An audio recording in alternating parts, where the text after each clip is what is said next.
Passion MLB, le podcast, épisode numéro 30. Charles-Alexis Brisebois à l'animation. Merci beaucoup d'être là encore une fois cette semaine pour ceux qui nous écoutent, que ce soit en live sur Facebook, sur X ou sur YouTube, ou que ce soit en format podcast sur toutes les bonnes plateformes de diffusion. Ça fait un plaisir. C'est un plaisir, en fait, de partager ce temps-là, cette heure-là avec vous et avec Sébastien Berroir, qui est là cette semaine encore une fois à mes côtés. Monsieur Berroir, comment allez-vous? Ça va très bien, M. Brisebois. Les Yankees sont en série. Ça sent le baseball d'automne. Ça peut pas mal aller, là. Ben, c'est ça l'affaire, hein? On dirait qu'à chaque semaine, on se dit Ah, ben, les séries approchent, les séries approchent. Non, là, les séries font plus qu'approcher. Oui. Il reste 3 séries de saison régulière avant d'arriver au match wildcard. Quand on va se parler la semaine prochaine, on va avoir peut-être pas un portrait complet, mais un portrait un peu plus clair de ce qui se passe.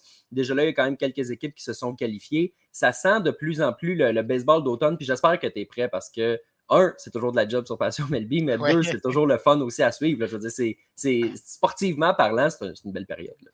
Ben, c'est ça qu'on attend un petit peu toute l'année. Un peu. D'un côté, c'est dommage parce qu'on sent que c'est la fin qui approche tranquillement puis qu'on n'aura pas de baseball pendant quelques mois. Mais on attend ces matchs-là avec impatience. Puis c'est tellement des matchs. Tu sais, on sent la nervosité, on sent l'effervescence. C'est pas pareil qu'un match du 3 juillet à Détroit. Non, là, on sent que chaque décision a une importance capitale. Tu sais, de la première manche à la 9e. Donc, ça va être vraiment plaisant dans les prochaines semaines. Sébastien, on peut officiellement commencer le podcast parce que mon père nous dit bonjour. Et Donc, voilà. bonjour à mon Bonjour. père. Là-dessus, ben écoute, j'ai envie qu'on y aille directement dans le vif du sujet. Donc, allons voir ce qui se passe chez les Blue Jays de Toronto. Okay, Blue Jays, let's play baseball. Sébastien, chez les Blue Jays de Toronto, Shohei Ohtani. Non, il n'était pas dans l'avion. Il n'était pas dans l'avion. C'est ailleurs qu'il a réalisé ses exploits. On va être obligé d'en parler plus tard. Dommage parce que j'ai vraiment hâte de parler de Shohei Ohtani. Mais écoute, allons-y avec ce qui se passe chez les Blue Jays.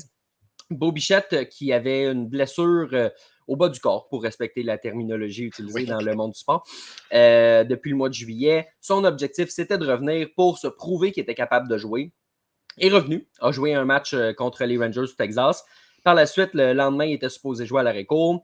S'est mangé un petit roulant sur le doigt, s'est fait mal au doigt et finalement, fracture du doigt, saison terminée.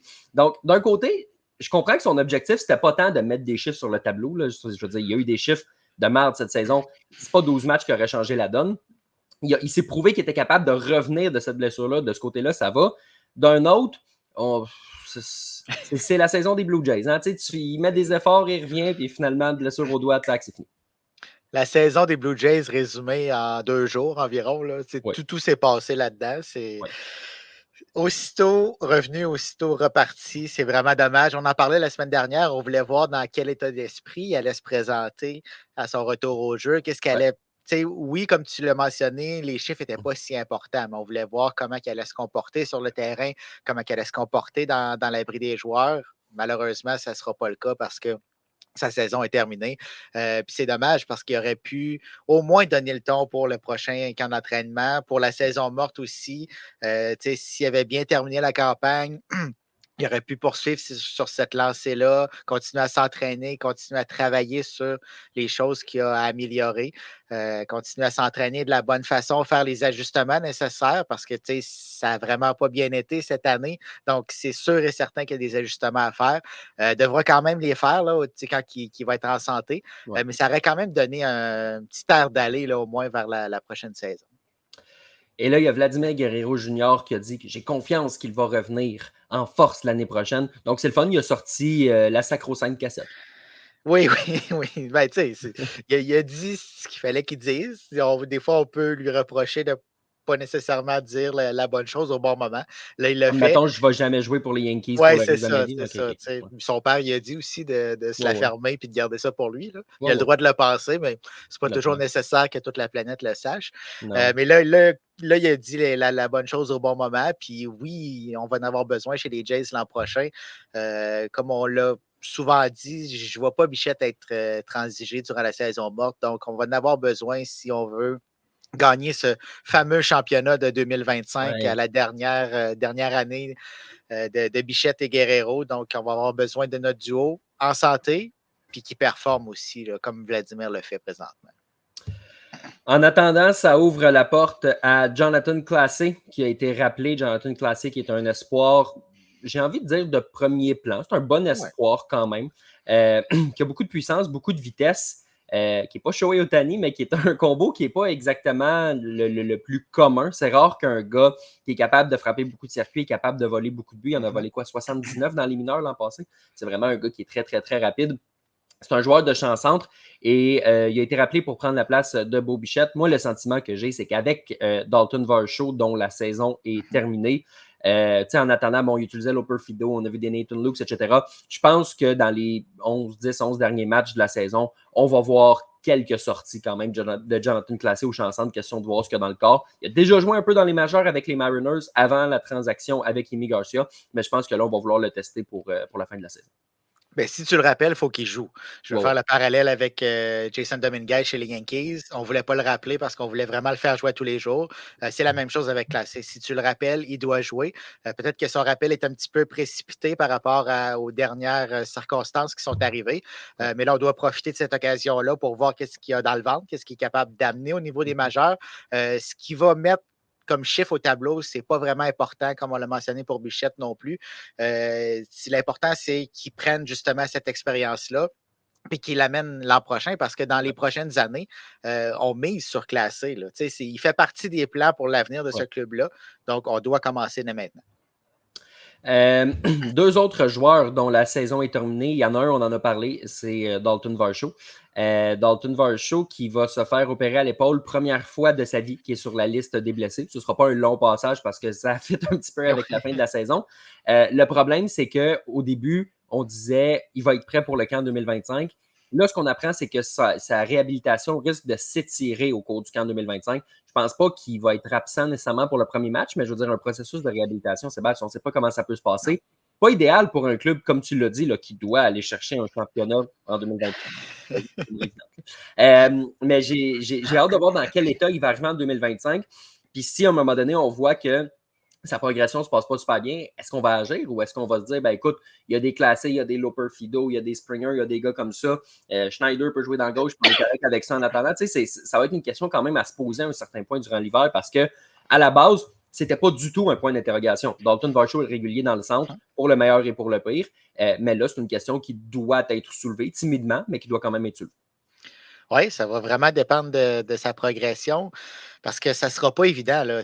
On arrive, il n'y aura pas un camp printanier complet. Donc, Non. oui, peut-être qu'il ne ratera pas de match de saison régulière, mais il n'y aura pas eu la préparation nécessaire comme tous les autres joueurs du Exact. baseball majeur ou presque. Puis déjà que Dalton Varsho, on va se le dire, là, au bâton, c'est pas Non. Barry Bonds. Non. Donc, d'avoir cet écart-là par rapport au reste de la ligue, ça risque de paraître. Défensivement, il n'y a aucun problème. Là. On s'attend à ce que Varsho continue à jouer de la façon qu'il a joué depuis le début de sa carrière en défensive.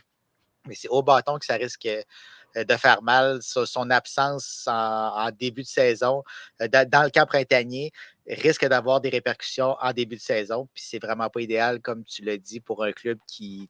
On va avoir besoin d'engranger des victoires dès le début de la campagne, là, parce qu'on est dans une division qui va être très dure. Donc, il faut que tu commences en même temps que tout le monde avec tes joueurs en santé, puis ce ne sera pas le cas. Autre joueur dont la saison est terminée, une petite opération au genou qui attend Will Wagner, qui a été une certaine révélation quand même pour les Blue Jays, qui était la troisième pièce de la transaction Yusei Kikuchi. Puis finalement, on se rend compte que ça peut être un joueur de deuxième but qui tient son bout dans le baseball majeur. Lui, ça a l'air assez mineur dans le sens où il a prouvé ce qu'il avait à prouver. Évidemment, ça aurait été plaisant pour les Blue Jays qui se rendent jusqu'au bout de cette saison-là. Il a prouvé ce qu'il avait à prouver, puis il faut s'attendre à ce qu'il soit là au camp d'entraînement. Ce n'est pas une reconstruction complète du genou non plus. Là. Non, exactement. C'est dommage pour le joueur, pour l'organisation, dans le sens qu'on aurait aimé qu'il poursuive sur ce qu'il a mis comme performance jusqu'à présent depuis son arrivée. Mais on sait qu'on peut s'attendre de Will Wagner. On sait qu'est-ce qu'il va donner sur le terrain. C'est un excellent, il a un excellent baseball IQ. Donc, tu sais, il fait les jeux, il fait les choses qu'il doit faire au bon moment, au bon endroit. Donc, on sait qu'on peut compter sur ce genre de joueur-là. Puis, c'est pas cette petite blessure-là qui risque de changer les choses la saison prochaine. Question ici concernant les Blue Jays de la part de Jean-Michel Gauthier. Je te la soumets, Sébastien.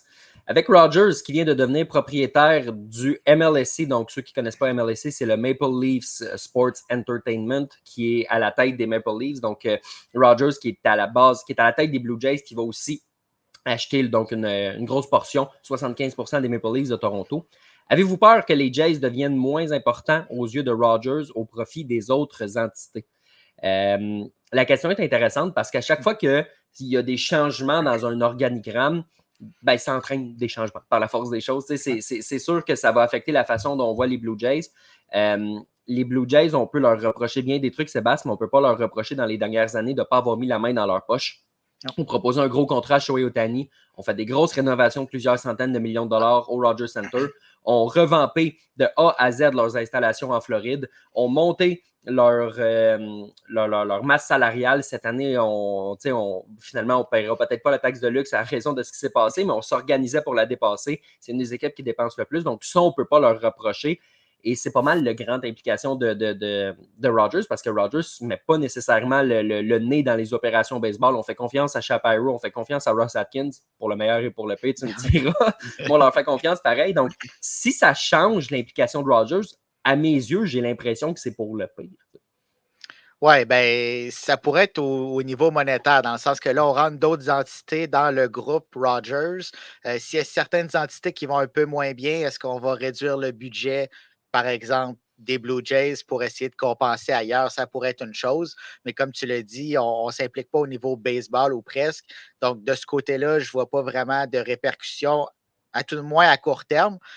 Par contre, c'est ça, là, si ça devient du côté monétaire de la chose, mais là, dans les prochaines années, si on a des pertes à combler ailleurs, mais là, on pourrait réduire la masse salariale qui était déjà quand même élevée chez les Jays. Si je ne me trompe pas, on avait la 7e plus grosse masse salariale avant de la réduire à la date limite des transactions. Donc, c'est peut-être de ce côté-là qu'on pourrait avoir des effets un petit peu plus négatifs. Mais tu sais, Rogers n'est pas vraiment reconnu non plus pour être radin. Donc, ça va dépendre de plusieurs facteurs. Puis, présentement, on ne peut pas savoir quelles répercussions il va y avoir dans les prochaines années. Là, c'est très difficile à voir. Puis il faut savoir aussi que la transaction ne devrait pas être officielle avant l'été prochain. Donc, ça va être long avant. Ces effets-là, ça se ressent surtout sur le long terme. Donc, à court terme, je ne pense pas que ça va changer grand-chose, Jean-Michel, mais bonne question, en effet. Le championnat 2025 est encore en jeu. Il n'y a pas d'enjeu, là. C'est ça. Ross Atkins va avoir du budget pour bouger cet hiver. Il ne le fera pas, mais il va avoir du budget pour bouger c'est ça. Il va pouvoir se payer un releveur à 7-8 millions de dollars s'il veut. Il ne le fera pas. Il va préférer prendre un gars qui est un ancien premier choix en 2012 au balotage parce qu'il voit un upside avec sa balle rapide. Oui. En tout cas. C'est ça. J'ai rien à ajouter.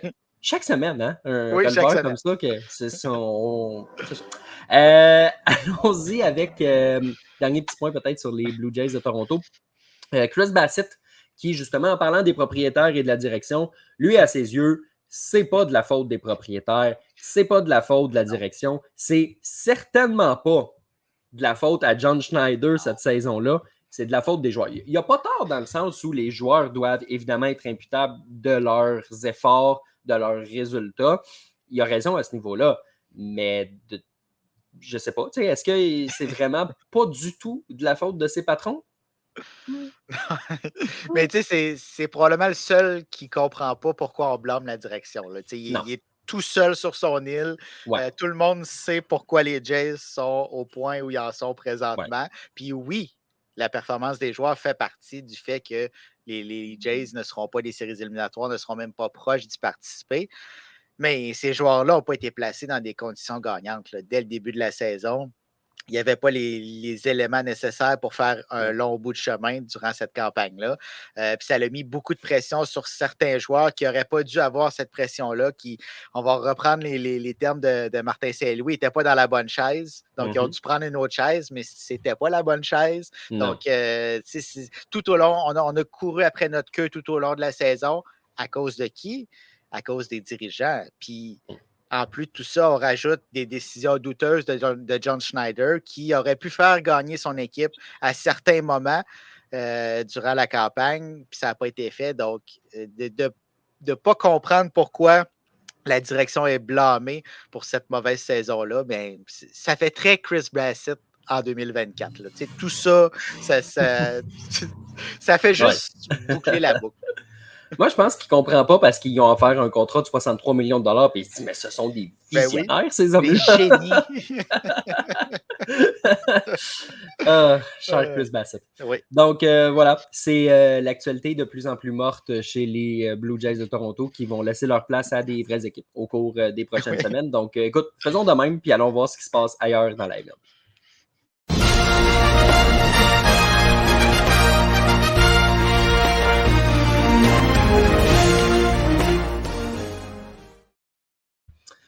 Commentaire, Sébastien, qui s'est rajouté juste avant de commencer, par rapport justement aux Blue Jays. Martin Houle qui nous dit « C'est collectif, on perd ou on gagne en équipe, le bas comme en haut de l'étage. » C'est ça, c'est le principe d'une équipe que, bon, visiblement, Chris Bassett a plus ou moins saisi. Ailleurs dans le baseball majeur, Sébastien, j'avais très hâte de te parler de Shohei Ohtani parce qu'on enregistre le jeudi soir à 20h. Et à 20h moins, je sais pas, 45 minutes à peu près, Shohei Ohtani a officiellement fondé le groupe des 50-50. Non. Il l'a fait. Je vais te laisser aller, mais c'est pas le groupe des 50-50. Je vais m'auto-corriger. Oui. Il a fondé le groupe des 49-49. Oui. Après ça, il a fondé le groupe des 50-50. Puis après ça, il a fondé le groupe des 51-51. Dans un match exceptionnel, Shohei Ohtani a commencé le match avec 49 buts volés, 48 longues balles. Il a volé 2 buts dès le départ. Tac, 50e but volé, 51e but volé. Il a réglé ça, merci, bonsoir. A ajouté par 3 circuits par la suite. Entre ça, il y a eu 2 doubles. Il a fini le match avec un simple. Il a produit 10 points dans ce match-là. Donc, 6 en 6, 3 circuits, 2 doubles, 1 simple, 10 points produits, 2 buts volés, et ça a permis aux Dodgers de Los Angeles de se qualifier pour les séries éliminatoires pour une 12e saison consécutive. C'est pas un exploit en soi à Los Angeles de faire les séries. Ça fait 12 fois de suite. Shohei Ohtani n'a jamais fait les séries. Il avait le plus de matchs joués pour un joueur actif sans jamais participer aux séries éliminatoires. Et là, il te sort cette performance-là j'allais dire de Dieu, mais je vais dire de Shohei Ohtani parce que c'est quasiment un synonyme à ce point-ci. Pour qualifier son équipe en séries éliminatoires, Sébastien, je te pose la question. Est-ce que j'exclus évidemment les séries? Est-ce que c'est la plus grande performance dans un match que tu as vu? Est-ce que c'est trop un billet de récence de dire plus belle performance individuelle que j'ai vue dans un match? Ben, en termes de chiffres, non. Mais quand tu mets tout ça ensemble, le fait de mettre ces chiffres-là, d'être 6 en 6, 3 circuits, 10 points produits, des buts volés, 5 doubles, mais de mettre ça en même temps que tu fondes le club des 51-51, puis que tu qualifies ton équipe, parce qu'on va se le dire, là, ce soir, c'est Shohei Ohtani qui a qualifié les Dodgers de Los Angeles pour les séries. Puis de mettre tout ça ensemble, ça fait que si c'est pas la performance la plus impressionnante, c'est pas loin. T'sais, au niveau des circonstances, c'est tout simplement extraordinaire. Puis s'il y a quelqu'un qui pouvait faire ça, bien, c'est Shohei Ohtani. Moi, ce que je me demande, si on lance ce petit débat-là, puis j'ai pas la réponse, il n'y a pas de réponse claire, là. Est-ce que c'est plus impressionnant qu'un match parfait? Parce qu'un match parfait, il faut que tu sois pas mal parfait, t'sais. Et Shohei Ohtani n'a pas été loin de la perfection. Là. 6 en 6, 2 buts volés, 3 circuits. On peut dire évidemment qu'il aurait pu frapper 6 circuits pour être parfait, mais il n'y a pas de match parfait de 27 retraits au bâton non plus. C'est-tu plus impressionnant qu'un match parfait? Moi, j'ai l'impression qu'un match parfait, c'est peut-être une petite coche plus impressionnante, mais je suis pas sûr. On dirait que je suis pas sûr. Mais tu sais, un lanceur qui se présente sur la butte, qui est là toute la rencontre, qui est là pour 27 retraits, qui est un petit peu tout seul dans son monde tout au long de la rencontre avec son receveur. Il a 27 duels à gagner. Pour moi, ça va rester quand même un fait d'armes supérieur à la soirée d'Ohtani. Mais pour un frappeur, de mettre ces chiffres-là, puis dans le contexte aussi, c'est que, tu sais, oui, tu peux faire ce genre de soirée-là le 3 juin. Tantôt, j'ai dit le 3 juillet, là, on va y aller le 3 juin. Tantôt, ça va Mais être le 3 mai. oui, c'est ça, on recule toujours. C'est une chose de le faire à ce moment-là, mais là, Ohtani a la pression justement de performer puis de fonder ce club-là. Il a la pression de se battre pour, j'allais dire une place en série, mais c'était déjà réglé, mais Ouais. de monter au classement, peut-être s'assurer de l'avantage du terrain. Puis il ne voit pas nécessairement à chaque présence les meilleurs lancers non plus. Donc, c'est là que ça devient encore plus impressionnant de voir ce qu'Ohtani a fait ce soir. Je ne sais pas si tu as vu, mais à un certain point, après son premier circuit, donc juste les secondes, les instants avant qu'il frappe le 50e et qu'il fonde le fameux 50-50, on se demandait s'il n'allait pas avoir un but sur balle intentionnel parce que le premier but était ouvert. Tu sais, les Marlins, bon, leur saison est finie depuis longtemps. Puis il y a des séquences de caméra, tu me diras si tu l'as vu, qui ont filmé Skip Shoemaker, puis tu vois qu'il y a eu cette question-là qui s'est posée, puis il a répondu non, beaucoup trop de respect pour Shohei Ohtani. Non, c'est ça. C'est l'avantage d'affronter un club qui est exclu des séries. S'il avait affronté les Phillies de Philadelphie, probablement qu'il y aurait eu le but sur balle. Et puis, ça aurait été peut-être la bonne décision parce qu'on est dans une course. Ouais, c'est ça. Premier de la Ligue nationale. Mais là, dans le cas des Marlins, tu ne veux pas être l'équipe qui donne un but sur balle intentionnel à Shohei Ohtani pour te sortir un petit peu, de ne pas être l'équipe qui affrontait au moment où il a fondé le club des 50-50. Donc, c'est tout à l'honneur de Shoemaker et des Marlins. C'était la décision à prendre. Ils ont pris la bonne décision. Ils en ont payé le prix, mais au final, qui va se rappeler des Marlins de 2024? Non, c'est ça. Mais ceci étant dit, je pense que le département marketing des Marlins doit être content parce que j'ai vu qu'elle allait avoir une certaine promotion de si tu vas chercher ton billet pour ce match-là en tant que tel. J'ai mal compris qu'est-ce qu'elle allait faire exactement, mais je pense qu'ils vont faire du marketing autour de ça. On a vu les partisans des Marlins qui ont très, très bien paru parce qu'ils ont offert un curtain call. Le curtain call, je ne sais pas si c'est une traduction exactement en français, mais c'est quand tu sors de ton dugout puis que tu vas te présenter aux fans après un circuit, puis que tu fais ça, tu remercies tout le monde. Il l'a fait à l'étranger. Puis il ne l'a pas fait dans une ville qui est significative pour lui, là, parce qu'à part avoir gagné la classique mondiale là, Shohei Ohtani n'a pas rapport avec Miami. Si ça s'était passé avec les Angels, si ça avait été un match au Japon, je ne sais pas pourquoi il y aurait un match au Japon à la fin du mois de septembre, mais on comprend le principe. Si ça avait été dans des situations différentes, à Toronto, où il a appartenu pendant 5 minutes, on aurait compris l'importance du curtain call. Là, à Miami, je veux dire, écoute, t'es pas Paul Skeens à Saint-Louis, là, à un moment donné. Là, non, mais ça montre tout le respect que les partisans absolument. partout à travers le baseball majeur ont envers Shohei Ohtani. On peut pas haïr Shohei Ohtani. Il amène tellement au baseball que les partisans lui redonnent, puis c'était la chose à faire dans ces circonstances-là. J'ai comme eu un flash, je veux juste nous ramener au début de la saison, quand son interprète, quand toute cette histoire-là avait sorti, puis qu'on se demandait si ça allait affecter sa saison 2024, je pense qu'on a la réponse. Non, ben écoute, peut-être que ça l'a affecté, mais excessivement positivement. Ou bien si ça l'a affecté, il aurait mis quoi comme chiffre? Il aurait fondé le club des 60-60 ou ça aurait été quoi, là? C'est ça. Écoute, à ce point-ci, la question pouvait avoir l'air niaiseuse il y a 4 heures. Là, je te la pose. C'est moins prestigieux des multiples de 5, mais il peut-tu faire 55-55? Ben, il reste 3 séries, comme on le disait tantôt. Donc, c'est pas impossible. Puis au rythme où il va, il n'y aura pas un autre match comme celui de ce soir, là, mais s'il y a un autre bon match, déjà, il va se rapprocher. S'il y en a un, admettons, en fin de semaine, il va se laisser une semaine pour accomplir cette autre marque-là. Oui, c'est pas un chiffron, mais quand même.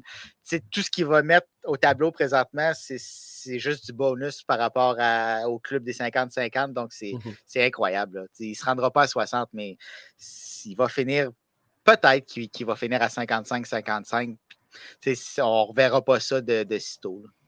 Moi, j'ai l'impression, par exemple, qu'à ce point-ci, peut-être que Dave Roberts va le calmer un peu ou va lui donner du repos, sans nécessairement le bencher, mais à un moment donné, en 5e manche, s'il y a un match que tu mènes par beaucoup, soit t'enlever ou soit te dire, ben là, écoute, vole pas, ça vaut pas la peine, on veut pas risquer une blessure ou quoi que ce soit. Donc ça, peut-être que ça peut arriver, mais sinon, Sinon, ça demeure quand même un beau rendement pour un gars qui fait 2 millions de dollars cette année. Oui, oui.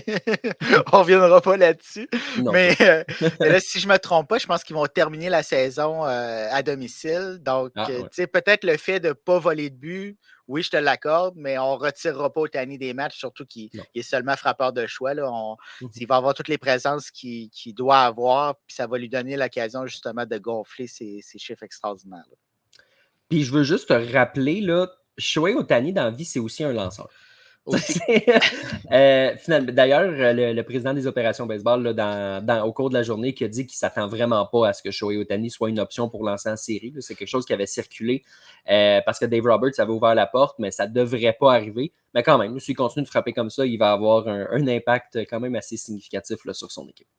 Mais on va attendre quand même. Imagine-toi qu'en série mondiale, tes releveurs ont lancé dans les 3 matchs précédents, puis que tu n'en as pas vraiment, puis tu n'oses pas prendre ton 8e releveur dans l'enclos. Ouais. On va attendre jusqu'au bout. Le voir closer la série mondiale. OK, c'est bon, je m'égare un petit peu. Allons-y. Écoute, on parle de lancer en relève comme ça. Craig Kimbrell, qui a été désigné pour assignation par les Orioles de Baltimore. C'est plus le lanceur que c'était. Hein. Ça l'a cassé d'aller lancer en 8e manche à Chicago. Plus qu'on pense. Oui, plus qu'on pense. Non, écoute, ça va vraiment pas bien. Non, c'est ça, mais il n'y a pas grand-chose à dire. Là. Kimbrell avait une moyenne dans ses derniers matchs au-dessus de 13, moyenne de points mérités. A connu un match atroce cette semaine où il n'y a plus rien n'allait. Là. Il lançait des ballons de plage. Les ballons de plage se retrouvaient de l'autre côté de la clôture, se retrouvaient en lieu sûr. Puis on le laissait là, de surcroît. Donc, ça allait vraiment pas bien. Mais non, ça sent la fin pour Kimbrell.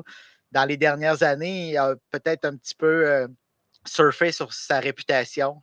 Parce que oui, il y a eu d'excellentes campagnes par le passé, mais c'est plus le lanceur que c'était. Puis on l'a placé dans des situations où il y avait la même pression que par le passé, mais il n'est pas capable de répondre en ce moment. J'ai vraiment hâte de voir la suite pour sa carrière. J'ai vu une stat sur Twitter. Ça disait que à ses 18 dernières manches de travail, il a donné 23 points et en carrière, il a accordé 233 points mérités. Fait qu'à ses 18 dernières manches, il a donné 10% des points de toute sa carrière. C'est pas une petite carrière de 2 saisons, Craig Kimbrell. C'est une énorme carrière. C'est là que tu te dis, c'est peut-être la saison de trop finalement. Hein? Ouais, c'est ça. Je m'attends pas à ce qu'il se retrouve du boulot nécessairement l'an prochain. Non, là, je pense que c'est probablement la fin là, pour Craig Kimbrell. Sébastien, allons du côté des Yankees de New York. Allons voir ce qui se passe chez les bons bombardiers. Le Martien, finalement, qui a été rappelé, on en a fait état dans le dernier épisode. Parle-moi un petit peu de comment ça se passe, la cohabitation avec le champ gauche, avec Verdugo, le temps de jeu au champ centre, avec Judge qui est tout le temps DH parce que visiblement, pas JD Martinez, voyons, mais Giancarlo Stanton s'est rendu un gars qu'il faut checker les match-ups. Hein, c'était pas un bon match-up pour lui aujourd'hui. Là. C'est un gars qui a déjà frappé 59 circuits, mais il a de la misère à frapper contre les droitiers ou les gauchers ou les ci. Mais moi, je pense que on essaye d'arracher du temps comme ça, peut-être au Martien. Mais parle-moi un petit peu là, de comment ça se passe, cette cohabitation-là dans le champ extérieur. Bienvenue dans le merveilleux monde d'Aaron Boone. Tu viens de résumer ça en quelques phrases. Quand même. Hein? Mais premièrement, la cohabitation avec le champ gauche, on va être honnête, là, c'est vraiment pas facile présentement. Dominguez, c'est un voltigeur de centre. Dans la gauche, a vraiment des difficultés. Semble avoir, c'est quand même compréhensible dans le sens que tu places un joueur recru dans une position où il évolue pas normalement. C'est pas facile. Dans le match d'hier, a dépassé une balle qui est tombée en lieu sûr. Dans le match de cet après-midi, a échappé une balle. Oui, il y avait le soleil, là, mais les joueurs des majors doivent faire ces jeux-là. Donc, c'est vraiment pas évident dans la gauche. C'est pour ça qu'idéalement, on a Aaron Judge qui est frappeur de choix. On a Dominguez dans le centre et Verdugo dans la gauche. Et par le fait même, ça fait que Stanton ne joue pas ces soirs-là, a été absent pendant 2 matchs de suite. Ça faisait très longtemps que ce n'était pas arrivé pour Stanton quand il est en santé. Mm-hmm. Donc, on essaie de jongler avec cet alignement-là. Mais ce qu'il faut se rappeler, c'est que Stanton, c'est un excellent joueur de séries éliminatoires. Donc, quand on va arriver au mois d'octobre, il va falloir trouver une solution. Puis, on ne veut pas déplacer Aaron Judge dans la gauche. On ne veut pas lui faire changer de position une fois de plus. Il était passé de la droite au centre. On ne veut pas l'envoyer dans la gauche. Donc, vraiment, là, on va avoir un casse-tête pour le gérant Aaron Boone quand va arriver les séries éliminatoires. Qu'est-ce qui se passe dans la gauche? Tu sais, Juan Soto ne peut pas jouer dans la Ouais. gauche. Oh non, non. Aaron Judge ne peut pas jouer dans la gauche. Oh non, non. Non, non. Giancarlo Stanton ne peut pas jouer dans la gauche. Oh non, non. Jason Dominguez ne peut pas jouer dans la gauche. Oh non, non. Fait que Verdugo est comme trop important. Ouais, c'est ça. Non, c'est ça. C'est une situation qui n'est pas nécessairement facile, mais c'est quand même plus facile à gérer que l'enclos de relève parce que mon père nous a fait un beau petit lien ici. Kimbrel et Clay Holmes sont dans la même galère. Ouais. Je pense que c'est une comparaison qui est très juste, mais Oui. qui va frapper différemment chez vous, là, Sébastien. Oui, puis on parle de séries éliminatoires. Présentement, Clay Holmes ne doit pas faire partie de l'alignement des Yankees. Tu ne peux pas mettre Clay Holmes. À chaque fois qu'il se présente sur la butte, il donne des points, peu importe où tu le mets, qu'il lance en 6e, en 8e, avec aucun coureur sur les buts, avec 2 retraits, il va donner des points. Ça ne fonctionne pas. Là, présentement, fidèle à son habitude, le gérant Boone qui défend son lanceur, qui dit qu'il lance très bien, qu'il n'est pas chanceux. Ben oui, il n'est pas chanceux, mais il accorde des points. C'est rendu au mois d'octobre, là, que tu sois chanceux ou pas, tu ne dois pas donner de points quand ton équipe est en avance. Puis Clay Holmes, il donne des points présentement. Donc, il ne doit pas faire partie de cet enclos de relève, surtout qu'on a des partants qu'on devra déplacer dans cet enclos-là. Donc, si on a des releveurs à enlever de l'alignement, Clay Holmes doit en faire partie. Là, ça ne fonctionne pas. Tu sais, Marcus Stroman avec le sauvetage, l'autre fois, bon, je sais que c'était un sauvetage de type j'ai lancé 3 manches, là, mais Marcus Stroman avec le sauvetage, pourquoi t'en fais pas ton releveur de 9e manche pour les séries? Ce serait tout un scénario. Tu es un partant, puis tu lui dis, hey, à cette heure, toi, tu es un closer. Mais pourquoi pas? Il y a quelques semaines, je parlais de Lewis Hill. Ça va prendre des partants dans l'enclos, puis à partir de ce moment-là, on en a qui ont de l'excellent stuff à closer. C'est une expression, mais ça prend. Tu ne dois pas donner beaucoup de buts sur balle, puis tu dois retirer les frappeurs sur des prises. Puis on a des lanceurs qui sont capables de le faire. On a également Luke Weaver qui fait le travail. Donc, peut-être qu'on va y aller en comité ou peut-être qu'on va mettre Weaver. Si il est là 2 soirs de suite, on va amener peut-être un partant qui va terminer la rencontre. Mais peu importe la décision, Clay Holmes ne doit pas faire partie de ce mix-là. Il y a Martin qui nous parle ici du champ extérieur des Yankees et il nous propose à la blague d'y aller avec 4 voltigeurs. Allons-y comme dans le baseball mineur avec ce bon vieux Roofer. Oui. Imagine à quel point ce serait pas pire de dire moi, j'abandonne mon droit au frappeur de choix, mais c'est pour le sacrer en plein milieu du champ. Tu devrais appeler Manfred puis lui proposer ce nouveau règlement-là parce que dans les dernières années, on semble ouvert à avoir de nouveaux règlements. Pourquoi pas? Mais gars, j'ai une question pour t'enligner. Est-ce que ça va permettre de raccourcir le temps des matchs? C'est vrai, hein? C'est la seule donnée que Manfred regarde. Donc, on va y penser. Prépare un plan. Là. C'est ça. Si tu peux trouver une façon pour que ça enlève du temps au match, je soumets puis j'aime mes chances. Ben moi j'enlèverais le frappeur de choix tout court. Fait qu'il y aurait 8 frappeurs. Il n'y en aurait pas 9. Puis là, Shohei Ohtani, il faudrait qu'il teste son bras pour vrai. Oui, c'est ça. Puis Marcel Osuna. Puis les gros frappeurs cette année, c'est des frappeurs de choix quand même. Oui. C'est sûr que ça te donne quand même un petit edge quand on y pense là, de ne pas nécessairement jouer 162 matchs en défensive. Puis dans le cas d'Ohtani, de ne pas lancer aussi. Notamment. C'est ça. On parle de gros frappeurs, donc transition parfaite pour aller jaser de Anthony Volpe. Volpe qui, bon, écoute, c'est plus qu'un espoir, mais je veux dire, c'est un jeune joueur en qui on fonde des espoirs de devenir un grand joueur. Il y a eu une cassure qui s'est effectuée cette saison, relativement tôt durant la saison, après ce qui était un bon début de saison offensif pour Anthony Volpe. On a très peu dérogé du plan de le faire jouer à l'Areco tous les jours. Ça a été rare les jours de congé qu'il y a eu. En série, est-ce que tu es à l'aise avec Volpe comme frappeur numéro 9 pour solidifier ta défensive à l'avant-champ? Est-ce que tu veux le voir prendre ce millage-là?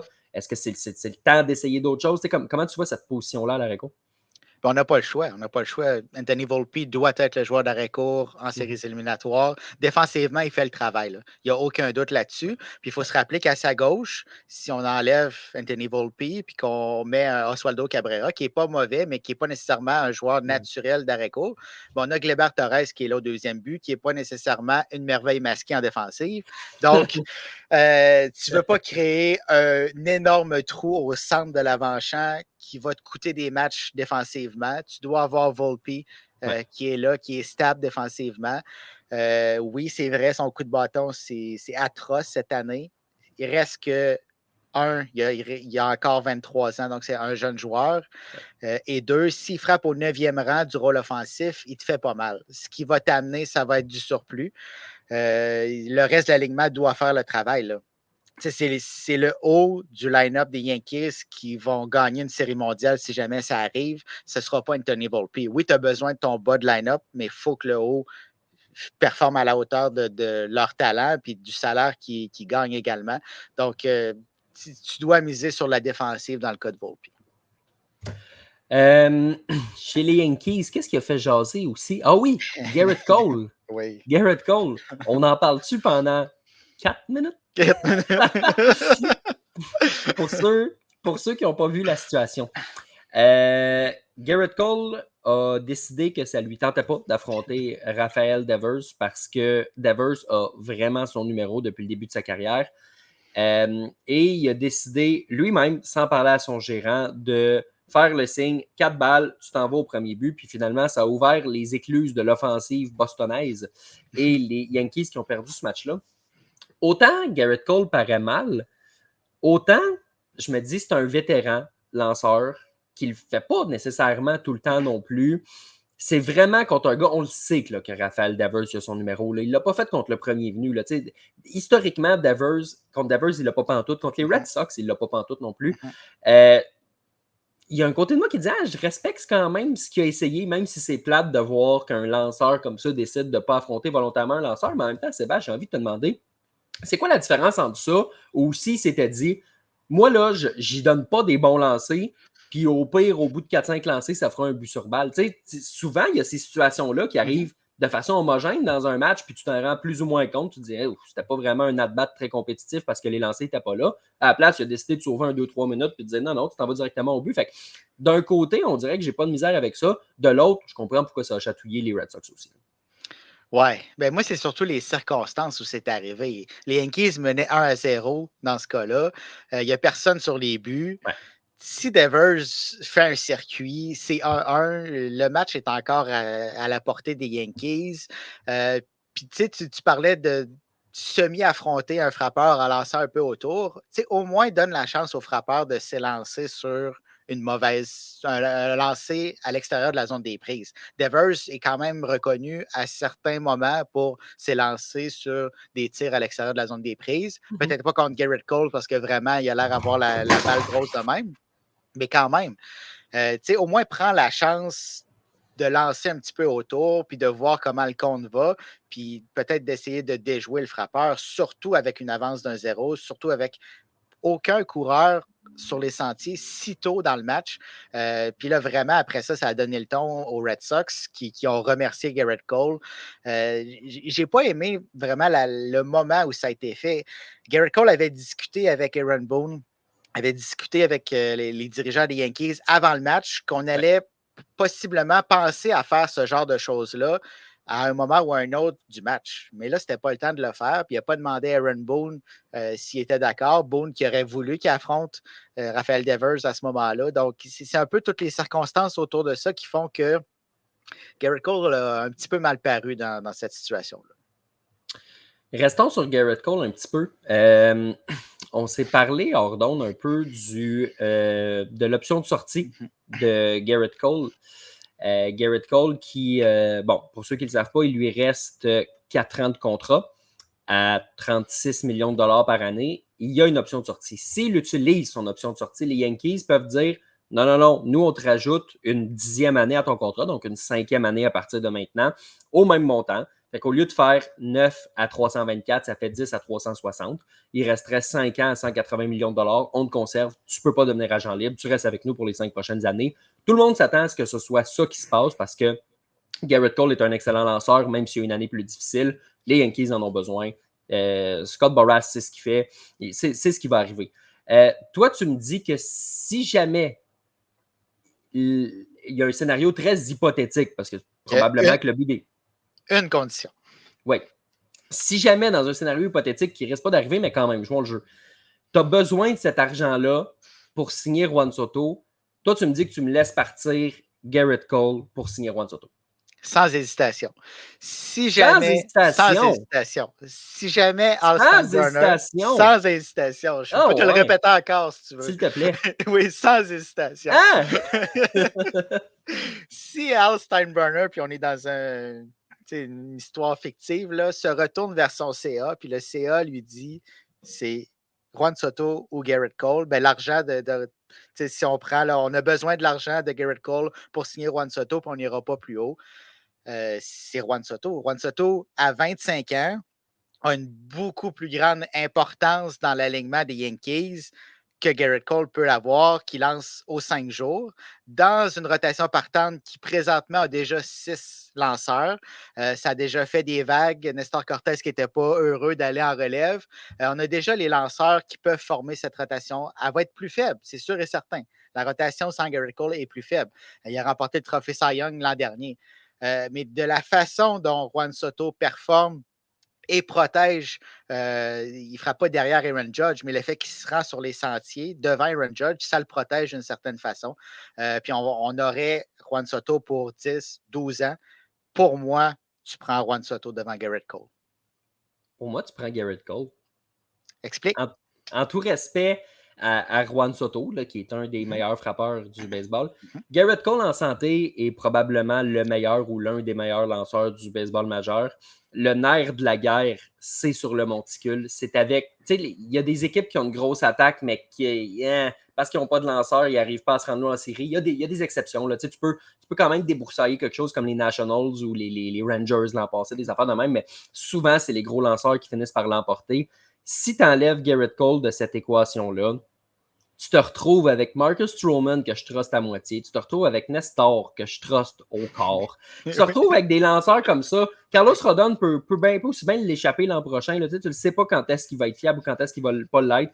Ça te prend absolument un Garrett Cole au sommet de ta rotation comme ça. Puis dans un scénario hypothétique où tu ne signes pas 600 millions de dollars à Soto pour donner 180 à un gars comme Cole, il te reste 420 pour aller signer, je sais pas, Alex Bregman, Pete Alonso, name it, là, Corbin Burns, mettons, là, puis tu te construis une rotation de fou. Je pense que Garrett Cole est plus important à ce club-là que Juan Soto.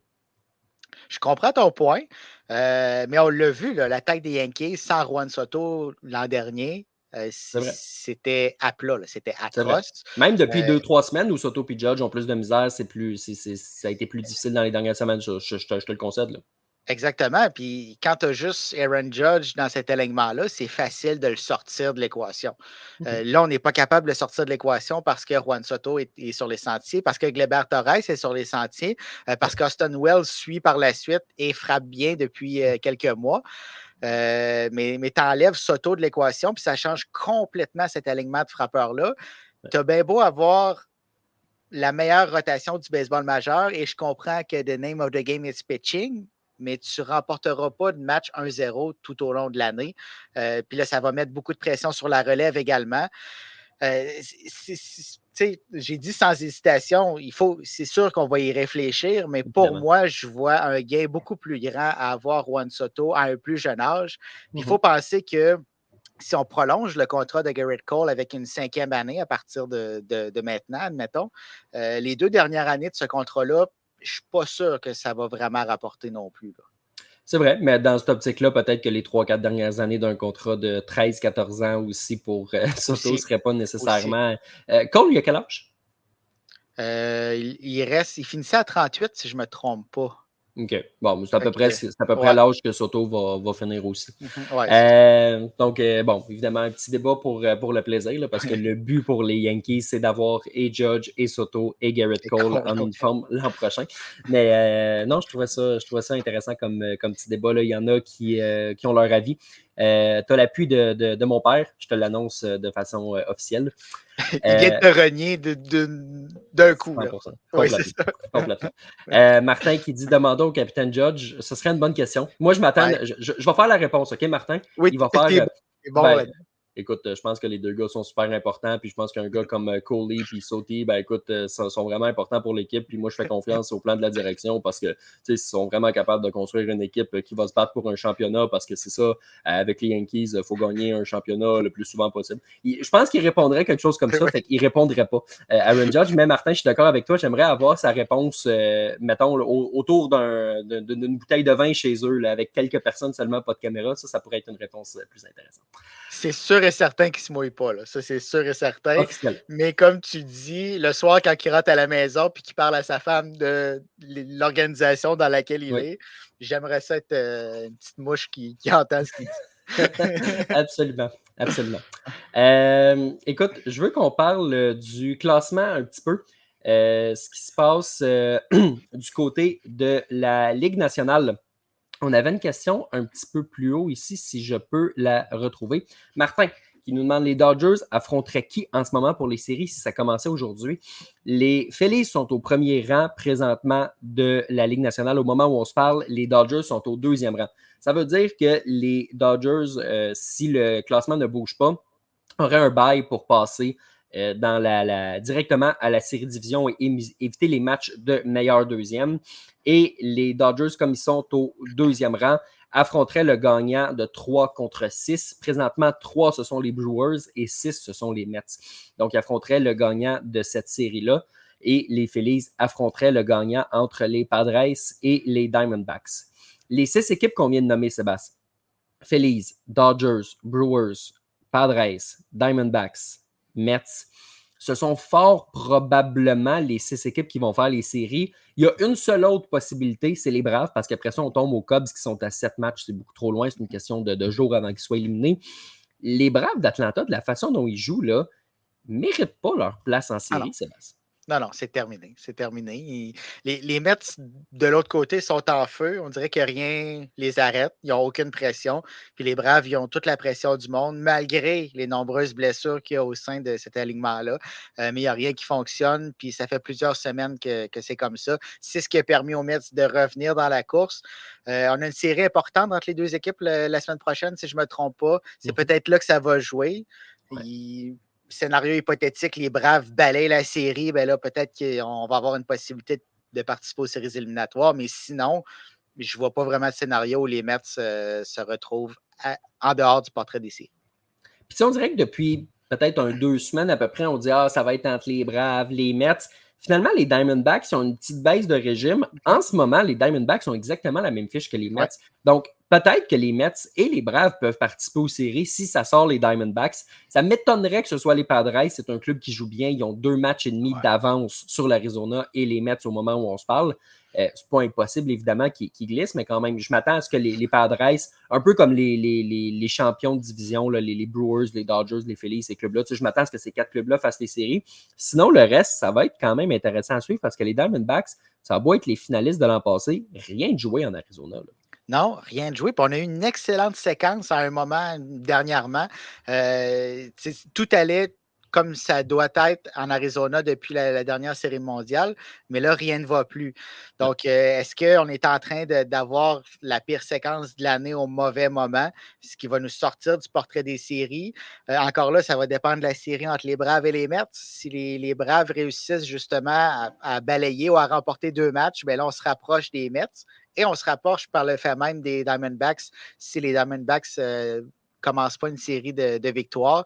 Donc, ça va être vraiment intéressant jusqu'à la fin. Puis, ce qu'il faut se rappeler, c'est qu'il y a seulement 7 matchs entre les Phillies et la dernière place en séries éliminatoires.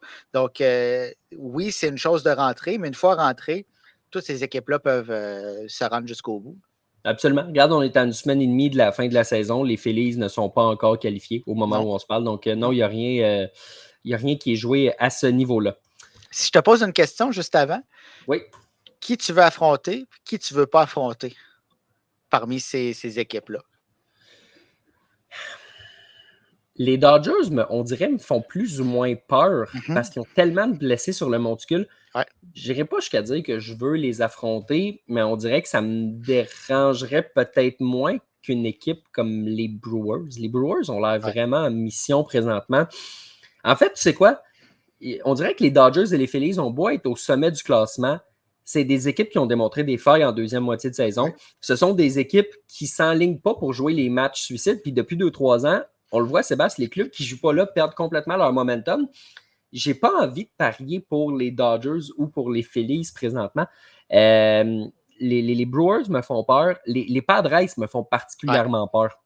Les Padres, est-ce qu'ils ont le meilleur enclos du baseball majeur? Peut-être. Ils ont été chercher énormément de profondeur avec la transaction Soto. Ils n'ont pas perdu au change au niveau offensif. Fernando Tatis Jr. est revenu au jeu au cours des dernières semaines. Écoute, j'ai hâte de voir si Ha-Seong Kim va revenir pour replacer un petit peu tout le monde dans sa chaise dans l'avant-champ. Mais je pense que les Brewers, les Padres, c'est deux équipes qui me font très peur. Les Mets, de la façon dont ils jouent, si Francisco Lindor, son dos peut tenir, si Sean Manaea peut garder la santé. Je pense que les Brewers, les Padres et les Mets, c'est peut-être les équipes qui me font le plus peur en ce moment. Toi? Oui, c'est là que j'allais, les Padres. Puis en plus des joueurs que tu as mentionnés, Manny Machado, présentement, performe comme Manny Machado est capable de performer. S'il amène ça en séries éliminatoires, j'ai beaucoup de misère à voir les Padres ne pas se rendre jusqu'au bout. Tu parlais des Phillies. On avait un enclos pour la première fois depuis 1902 qui était. C'était pas piqué des verres. On avait un excellent enclos de relève. On s'est départi de quelques releveurs à la date limite des transactions pour adresser d'autres problèmes. Mais là, on se retrouve qu'on est dans le trouble, dans l'enclos de relève. Puis on sait tous que, rendu en séries éliminatoires, tu as besoin de releveurs. Les releveurs arrivent très tôt dans les matchs. Donc, ça va être difficile pour les Phillies de se rendre jusqu'au bout. Ils sont capables de le faire, ils ont l'expérience pour le faire, mais ça ne sera pas la route facile qu'on prévoyait à un certain moment cette saison. Écoute, j'ai hâte de voir ce qui va se réaliser. Évidemment, on l'a dit tantôt, ça approche de plus en plus. Simon qui nous dit les Mets sont en mission. Par contre, les dernières séries ne seront pas faciles. Mais si on arrive à passer au travers ça pourrait être quand même pas pire à ce niveau-là. Puis ils n'ont rien à perdre. On le voit dans leur jeu, ils n'ont rien à perdre. Ils gagnent des matchs en 9e, ça sort de nulle part. On a un joueur qui n'est pas supposé être là dans cette circonstance-là, qui fait le travail. Donc, c'est ça. C'est des équipes comme ça qui sont dangereuses quand on arrive avec ce momentum-là au bon moment. Là. Absolument, absolument. On a ici une question de Martin. Là, les Brewers, la porte pourrait-elle se fermer rapidement en raison de l'arrêt court qui devient joueur autonome? Willy Adames ne deviendra pas joueur autonome avant la fin de la Série mondiale. Donc, je ne pense pas que ça va être une distraction nécessairement à ce niveau-là. Je pense que le DG, président, doit garder ça en tête. Mais tu sais, Pat Murphy sur le plancher des vaches, Sébastien, je ne pense pas qu'il pense au statut de joueur autonome de Willy Adames. Lui, il doit espérer justement que même si ça fait monter sa valeur et que ça va peut-être ultimement le sortir de la ville en 2025, il doit espérer des grosses séries d'Adames. Puis écoute, la façon dont il joue en ce moment, là, c'est un gars qui va se mériter un contrat monstre et il va le mériter parce que c'est tout un joueur de balle, là, ce gars-là. C'est un athlète, un vrai athlète, Willy Adames. Oui, puis ça sort un petit peu de nulle part dans le sens qu'on ne voyait pas ce joueur-là atteindre ce niveau de performance-là avec son début de carrière. On savait que c'était un joueur fiable, on savait que c'était un joueur qui était capable de performer, mais à ce niveau-là, jamais. Mais là, si on parle de fermer la porte, peut-être qu'on parle de l'an prochain. Est-ce que ça serait la dernière chance des Brewers? Peut-être, mais si on se reporte au début de la présente saison, il n'y a pas grand monde qui voyait les Brewers se rendre où ils sont présentement. Et pourtant, ils sont là, ils sont très solides. C'est l'équipe avec le plus grand différentiel de points pour, points contre de la Ligue nationale. Donc, on n'est pas là par erreur ou par chance. On est vraiment là parce qu'on a performé. Puis si on est capable de transposer ça en séries éliminatoires, ils vont être durs à battre. Puis on le fait sans certains joueurs, le Christian Yelich qui est absent, qui va rater le reste de la saison. Donc, c'est pleinement mérité. Martin qui a clarifié sa question. Il voulait dire pour l'an prochain, est-ce que la porte pourrait se fermer? Mais tu sais, les Brewers, pour répondre à ta question, Martin, ils ont perdu Craig Counsell, ils ont perdu Corbin Burns, ils ont eu des blessés Josh incluant Hader. Josh Hader qui est parti dans les dernières années. Ils ont Christian Yelich qui s'est blessé sur le monticule. Il y a des gars qui se sont blessés, qui sont partis. Ils arrivent à se renouveler, ils arrivent à développer du talent. C'est le genre d'équipe que je ne vais pas parier contre eux jusqu'à ce qu'ils me donnent une raison de parier contre eux. Je l'ai fait un peu cette année, ceci étant dit. Je les avais placés en dehors du portrait des séries. Quand viendra le temps de faire les prédictions l'an prochain, Sébastien, tu me le rappelleras. Parie pas trop vite contre les Brewers de Milwaukee. C'est comme les Rays de Tampa Bay. Hein? On ne sait pas pourquoi, mais ils sont là. Puis c'est dur de parier contre ces équipes-là. Les Rays cette année, oui, c'est plus difficile, mais ça ne veut pas dire que l'an prochain, ils ne seront pas là. Ils vont trouver une façon de se rendre. Les Brewers trouvent une façon de se rendre, malgré tous les changements qu'il y a dans l'organisation. Puis on dirait qu'on se regroupe et qu'on a un noyau qui est tellement solide que peu importe le vent autour, on va rester ensemble, puis ça ne nous atteindra pas. Là. En termes d'équipes qu'on ne voudrait pas affronter dans la nationale, mon père mentionne les Brewers et les Mets de New York. Si on va regarder du côté de la Ligue américaine, on a une petite question de Jean-Michel ici, depuis tantôt, qui nous demande les Yankees qui ont été les premiers qualifiés dans l'américaine, malgré des séquences de défaites contre des équipes moins bonnes. Est-ce que le titre de la section est déjà acquis?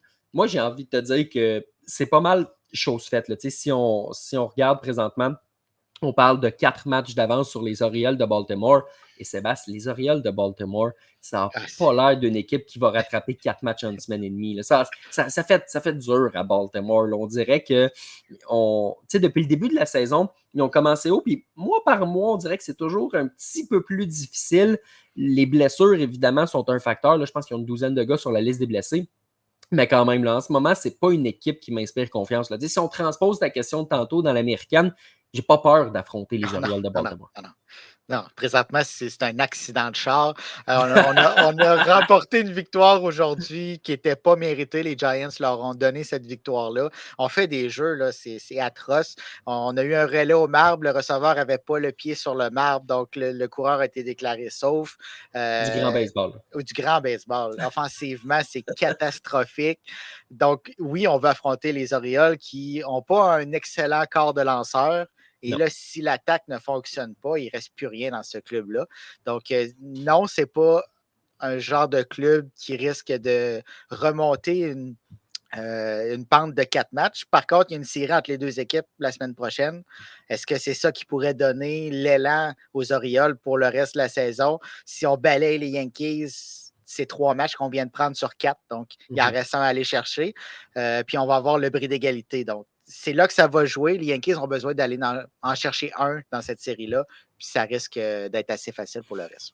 Mais c'est leur seule chance de gagner cette division-là, c'est de balayer les Yankees. Puis encore là, je prends les Yankees pareil, même s'il y a un balayage, parce qu'ils jouent vraiment mal, les Orioles de Baltimore. Ça n'a pas de bon sens. Les Orioles puis les Twins. Là, les Twins, ils pourraient s'écrire dans le front, venez me voler ma place en séries éliminatoires. Puis ça pourrait pas être plus clair que ça. Ça fait tellement dur au Minnesota, ça n'a aucun bon sens. Aucun bon sens. Puis on parlait de blessures pour les Orioles, c'est la même chose chez les Twins. C'est sûr que ça fait mal, mais c'est pas seulement ça qui explique les déboires des Twins. On se reporte il y a seulement peut-être un mois, on était virtuellement qualifiés. Là. Oh, oui. On était tellement loin de la prochaine équipe qui se battait pour les séries éliminatoires. Il n'y avait aucun enjeu là. Puis petit à petit, on s'est mis à perdre des séries contre les Guardians, contre les Warriors. On n'est pas capable de gagner dans la division. On perd des matchs en manches supplémentaires. Présentement, rien ne va. Puis là, on est en train de se faire attraper. Les Tigers qui sortent de nulle part. On a une jeune formation, un excellent gérant, AJ Hinch, mais on ne les attendait pas là. Puis les autres, ils ont vu l'opportunité, ils l'ont pris, puis ça risque d'être eux qui vont être en séries éliminatoires. Absolument. Martin nous le mentionne, les Twins, les Tigers pourraient dépasser les Twins. Moi, j'ai envie de changer pourrait pour devrait ou vont. Écoute, ils sont sur une lancée présentement, puis OK, là, les Twins ont le bris d'égalité à leur avantage, correct, là, mais de la façon dont ce club-là joue en ce moment, c'est vraiment une équipe qui est en mission. Les Twins, pas du tout. Je m'attends à ce que ce soit... Écoute, peut-être que les Mariners, qui sont à 2 matchs avec une bonne séquence, pourraient se ramener. J'ai pas l'impression que ça va être le cas. Je pense pas qu'ils ont l'attaque pour le faire. Mais c'est pas impossible, je ne l'exclus pas comme scénario. Mais si j'avais à miser, je pense que les Twins, les Mariners, les Red Sox, les Rays, c'est des clubs qui vont être hors du portrait des séries. Et ça va laisser la place, selon moi, aux Yankees, aux Guardians, aux Astros, aux Orioles, aux Royals et aux Tigers. Et j'ai envie de te reposer la question que tu m'as posée tantôt. Dans ces équipes-là, qui te fait peur, qui te fait pas peur? Ben, qui me fait pas peur, on l'a mentionné, c'est les Orioles. Parce qu'on n'a pas de relève. Présentement, offensivement, ça va pas bien. Donc, s'il y a une équipe qui, en ce moment, impressionne personne, puis on risque d'affronter les Royals de Kansas City donc, en première ronde. Donc, je vois pas comment les Royals peuvent perdre cette série-là. Par contre, qui me fait peur? Peut-être les Tigers de Détroit dans une courte série. Si je me place dans l'optique d'une équipe qui a à jouer la série de meilleur deuxième, est-ce que tu veux affronter Tarik Skubal lors de la première rencontre, puis te retrouver tout de suite 0-1, le dos au mur avec 2 matchs à jouer? Ça pourrait être le cas des Astros. Les Astros pourraient affronter les Tigers au premier tour et on pourrait se faire sortir malgré une belle remontée qui s'est opérée dans les derniers mois. Là. J'ai hâte de voir ce que ça va donner à ce niveau-là parce qu'en effet, Tarik Skubal, c'est pas quelqu'un que j'ai hâte d'affronter. Puis si tout de suite après, tu mets Jack Flaherty. Non, il est rendu à Los Angeles, Jack Flaherty. Les Tigers ont été vendeurs à la date limite et sont dans cette position-là, ce qui est quand même franchement impressionnant. Beaucoup plus que les Twins et un certain Christian Vasquez qui va très mal ces temps-ci, comme nous le mentionne Jean-Michel. Moi, un club qui me fait peur, c'est les Guardians. Ouais. Les Guardians, on dirait qu'il y a une. C'est pas basé, c'est pas exactement des stats avancées que je vais te sortir là, mais il y a tellement un esprit de corps qui est fort. On dirait que les gars veulent passer à travers un mur pour le gérant Steven Vogt qui jouait encore en 2022. 2022, ouais. Il jouait il y a 2 ans. Ouais. Là, je ne sais pas si tu te souviens, à peu près jour pour jour. Là, il y a ces enfants là, qui ont pris le micro et qui ont annoncé au bâton, notre papa, Steve. C'est il y a 2 ans, ça. Puis là, ça fait déjà 1 an qu'il est gérant dans le baseball majeur. Ça va super bien. C'est un club qui avait Terry Francona, qui s'est intéressé à Craig Counsell. Et puis là, finalement, on se retrouve avec Steven Vogt et ça fonctionne vraiment, vraiment bien. Ce serait pour moi une équipe qui serait probablement un club Cendrillon pour répondre à la question de Martin. Les Guardians, c'est une équipe qui me fait peur. Les Tigers me font peur, comme tu dis, peut-être sur une courte série, mais pas autant que d'autres. Les Royals, je pense qu'un Bobby Witt Jr. peut gagner une série pratiquement lui seul. Il est fort à ce point-là. On dirait que je n'avais pas envie de classer les Astros parmi les équipes qui me faisaient peur, mais en même temps, leur personnel de lanceur fonctionne en ce moment. Leurs frappeurs ont de l'expérience. Ça fait 7 fois de suite qu'ils se rendent en série de championnat. Ouais, ils n'ont comme pas le choix de te faire peur. Là. C'est l'expérience qui fait peur parce que les Astros ne sont pas aussi impressionnants que par le passé, mais ils ont vécu tellement de choses ensemble. Si on parle du noyau qui est encore là, que c'est toujours dangereux. Puis, tu parlais de lanceur, Justin Verlander, ça ne va pas bien, mais probablement qu'il ne sera pas de l'alignement des Astros en série. Donc, ce n'est pas un enjeu. Tu as déjà tes lanceurs qui, contrairement au début de saison, sont en santé, donc ils sont capables de performer à la hauteur de leur talent. Donc oui, pour être dangereux, mais dans une courte série, tout peut arriver. Puis tu le mentionnais, d'affronter les Guardians, qui ont probablement le meilleur enclos de relève de tout le baseball majeur avec Emmanuel Classic. Tu sais que le match est terminé quand il se présente sur la butte. C'est incroyable ce qu'il est en train de faire cette année. Quand il arrive en séries éliminatoires, c'est là que souvent les matchs vont se jouer. Puis les Guardians, en jouant de la petite balle, la plupart du temps, sont capables d'amener le match à leur releveur et de finir le travail. Donc, j'ai hâte de voir ce que ça va donner à ce niveau-là. C'est évidemment, ça sera très, très, très intéressant. La course aux séries qui est encore en effet, mais rapidement, ce sera les séries éliminatoires qui vont arriver. Sébastien, allons-y donc avec la période de questions.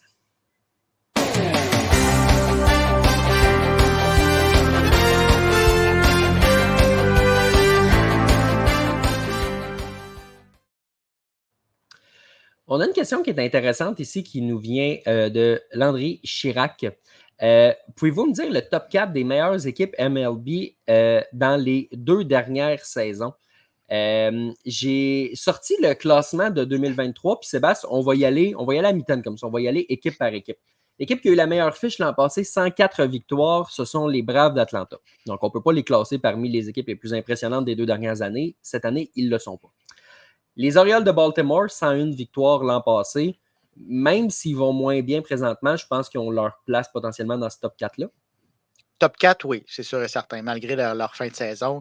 Il ne faut pas oublier tout ce qu'ils ont fait durant la saison. Leur début de saison, ils comptent dans leur fiche actuelle. Ouais. Puis ils sont quand même en train de se battre pour le championnat de la section S, même s'ils sont un petit peu loin. Ils sont encore là jusqu'à la fin du mois de septembre. Donc oui, on doit les considérer. Troisième équipe qui a eu au moins 100 victoires l'an passé, les Dodgers de Los Angeles. Clairement, on peut les placer là parce que c'est encore une. Est-ce qu'ils ont de la meilleure fiche présentement? Non, c'est les Phillies, mais ils ont l'une des meilleures fiches Ils sont dans tout le. près, là. Ouais, c'est ça. Fait que bon, les Orioles, les Dodgers doivent en faire partie. Par la suite, quatrième équipe avec la meilleure fiche l'an passé, les Rays. Les temps qui changent, donc on ne peut pas les placer dans ce classement-là. Cinquième rang, on a une équipe qu'on va ajouter, Sébastien, dans notre top 4, les Brewers de Milwaukee. Oui, qui l'a cru. Comme on le mentionnait tantôt, l'an dernier, c'était correct qu'il soit là. C'était un petit peu prévu qu'il soit au moins dans la course. Ils ont terminé le travail. Cette année, moi, je l'ai placé au quatrième rang. On n'entendait que du mauvais dans l'organisation des Brewers. On avait échappé notre gérant, on avait échappé des joueurs, on avait réduit la masse salariale, mais pourtant, on est encore là. Donc oui, c'est pleinement mérité. Par la suite, il y a deux équipes qui ont eu une fiche identique de 90-72, les Astros et les Phillies, deux équipes aussi qui auraient potentiellement leur place là-dedans.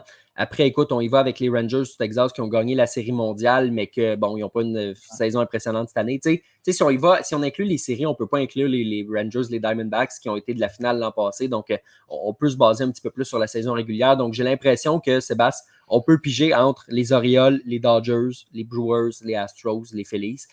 Si on a une équipe à sortir de ça, je ne sais pas nécessairement ce serait qui. Peut-être les Orioles, parce qu'en ce moment, ils paraissent un petit peu moins bien, mais c'est probablement les équipes qui, au cours des 2 dernières années, paraissent le mieux. Oui, j'enlèverais peut-être les Astros dans l'optique où les Phillies ont une excellente saison en 2024. Les Astros, ça a été plus compliqué, donc ils ont une moins bonne fiche. Donc, sur les 2 années, les Phillies, au final, devraient faire partie de ce top 4-là.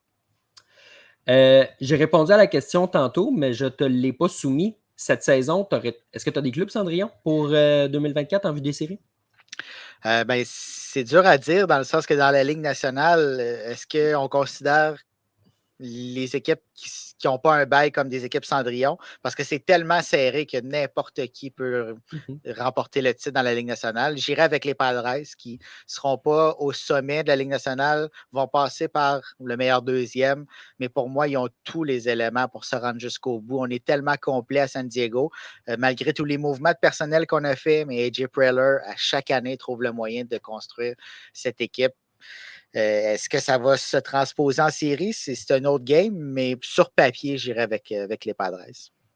Moi, écoute, Sébastien, je n'ai pas le choix d'y aller avec l'équipe Cendrillon des équipes Cendrillon et c'est la dernière année qu'on va pouvoir le faire. Les S d'Oakland.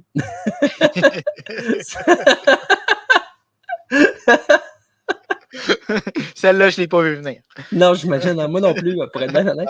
Mais non, écoute, je pense que j'ai l'impression que n'importe quel club de la centrale de l'américaine peut être un club Cendrillon. Tu sais, tantôt, j'ai nommé les Guardians, mais tu sais, les Royals peuvent être une certaine équipe Cendrillon. Ça fait longtemps qu'on attend ce passage-là en série. Les Tigers, si on arrive à se qualifier. Tu sais, les Tigers, ça fait depuis 2014 qu'ils n'ont pas fait les séries.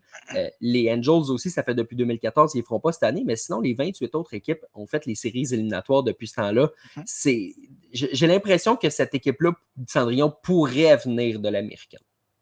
Oui, pourquoi pas. Les Royals aussi. Sur la butte, on est bien nantis.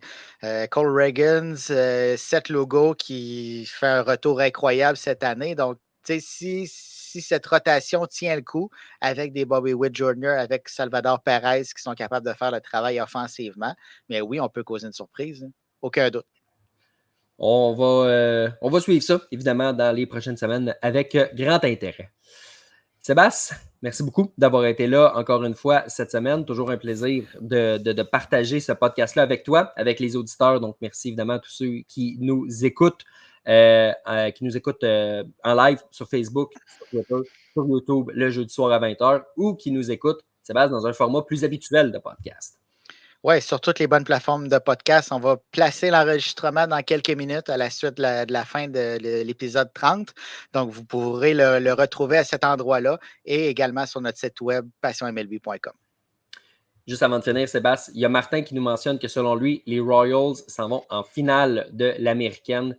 ça pourrait être intéressant de voir les Royals en finale. Évidemment, ce serait contre les Astros, parce que c'est toujours contre les Astros en série de championnat. Mais non, écoute, on va être là pour en parler en long et en large dans les prochaines semaines. Donc, merci à tout le monde d'avoir été là et nous, on se dit à la semaine prochaine.